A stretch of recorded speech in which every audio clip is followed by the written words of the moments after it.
ဂုဏ်ယူပါတယ်တင်တို့တငယ်ချင်းတွေမစ္စတာပြိုင်ပွဲတစ်ခုကိုပြိုင်နေကြပါပြီ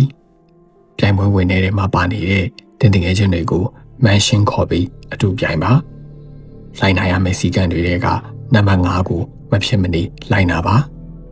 စီကံနံပါတ်1စလိုက်မီကတင်းနောက်ကိုလိုက်လာရင်နောက်လှည့်မကြည့်ပါနဲ့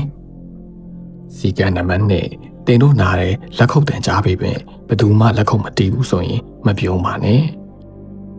စီကံနံပါတ်3ရှောက်လန်းကမရှိသင့်ပေမဲ့ရှောက်လို့မပြီးသေးဘူးဆိုရင်စင်ဘောကချက်ချင်းစင်ပါ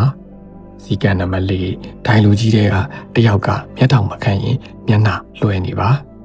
စီကံနံပါတ်5ရေကူးဝှေ့ဆောင်ပြိုင်ပွဲပြိုင်ချင်းကြရင်အောက်ကပရိသတ်ကိုလုံးဝမကြည့်ရပါဘူးစီကံနံပါတ်6ဝှေ့ဆောင်အလှပြိုင်ပွဲပြိုင်ချင်းရောက်ရင်တင်တို့ကိုကြည့်နေတဲ့လူတစ်ယောက်ရှိပါလိမ့်မယ်တင်ပဲမြင်ရတာဆိုရင်တင်စီကံချိုးပေါင်းမိပါပြီတင်တဲ့တင်ငယ်ချင်းတွေဖိုင်နယ်ထိရအောင်စီကံများကိုလိုက်နာပါ